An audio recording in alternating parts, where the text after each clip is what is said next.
ক্ষমতার ভারসাম্য নিশ্চিত করে নতুন গণতান্ত্রিক বাংলাদেশ বিনির্মাণের জন্য 24-এর অভ্যুত্থানে আমরা অংশ নিয়েছিলাম। বাংলাদেশে শুধু নির্বাচন দিয়ে এদেশের গণতন্ত্রকে সুরক্ষা দেওয়া সম্ভব নয়। 14, 18, 24-এ নির্বাচন হয়েছে, কিন্তু বাংলাদেশের গণতন্ত্রকে সুরক্ষা দেওয়া সম্ভব হয় নাই।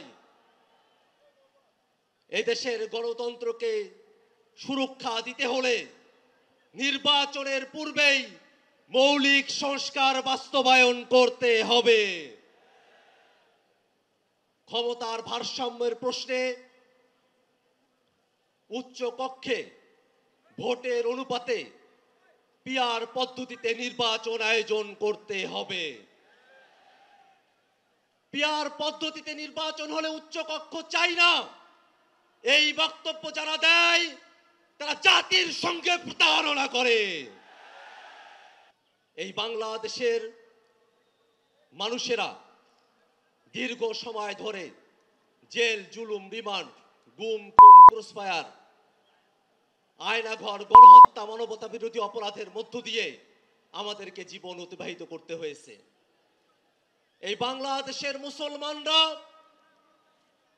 তারা সংখ্যায় বেশি হলেও অধিকার এবং মর্যাদার প্রশ্নে অপরায়ণ করে তাদেরকে সংখ্যা লঘুর থেকেও ছোট করে রাখা হয়েছে। ইসলাম পালনের ন্যূনতম অধিকার বাংলার মানুষকে তারা দিতে চায় নাই। আমরা স্পষ্ট করে বলি, এই বাংলাদেশে ধর্ম পালনের কারণে কোন মানুষের প্রতি আর কোন জুলুম আমরা হতে দেব না। এদেশের মুসলমান, হিন্দু, বৌদ্ধ, খ্রিস্টান সকল ধর্মের মানুষ সকলে শান্তিতে বসবাস করবে। জুলাই অভ্যুত্থানে এটাই আমাদের প্রত্যাশা।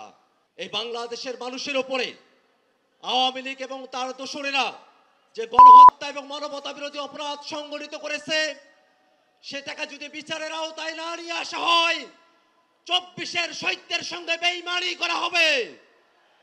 অতএব বাংলাদেশে ভবিষ্যতে যাতে আর কোনো ফ্যাসিবাদ এবং স্বৈরাচার জন্ম নিতে না পারে, ঠিক এই কারণে আওয়ামী লীগ এবং তার দোসরদেরকে অবিলম্বে বিচারের আওতায় দাঁড় করাতে হবে। বাংলাদেশে জাতিসংঘের মানবাধিকার কমিশনের অফিস হবে। রাজনৈতিক দলগুলোকে আলোচনার বাইরে রেখে অন্তর্বর্তীকালীন সরকার এই সিদ্ধান্ত নিতে পারে না। জুলাই সনদ এবং জুলাই ঘোষণাপত্র নিছক কোনো ইতিহাসের দলিল না হয়ে বাংলাদেশের মানুষের মুক্তির সনদ সেখানে লিপিবদ্ধ থাকতে হবে। মৌলিক সংস্কারের ভিত্তিতে জুলাই সনদ প্রণয়ন করে সেটাকে সুরক্ষা দিয়ে বাস্তবায়নের জন্য লিগ্যাল ফ্রেমওয়ার্ক অর্ডারের মধ্য দিয়ে এলএফও করে সেটাকে বাস্তবায়ন করতে হবে। বাংলাদেশের মানুষেরা নতুন একদিনের প্রত্যাশা করে, যে নতুন দিনে বাংলাদেশের ফ্যাসিবাদ বিরোধী সকল পক্ষ ফ্যাসিবাদের বিরুদ্ধে বাংলাদেশের স্বাধীনতা সার্বভৌমত্বকে রক্ষায় একযোগে কাজ করবে। এই আহ্বান জানিয়ে জাতীয় নাগরিক পার্টি এনসিপির তরফ থেকে আপনাদেরকে শুভেচ্ছা জানিয়ে আমি আমার বক্তব্য শেষ করছি। ইনকিলাব জিন্দাবাদ।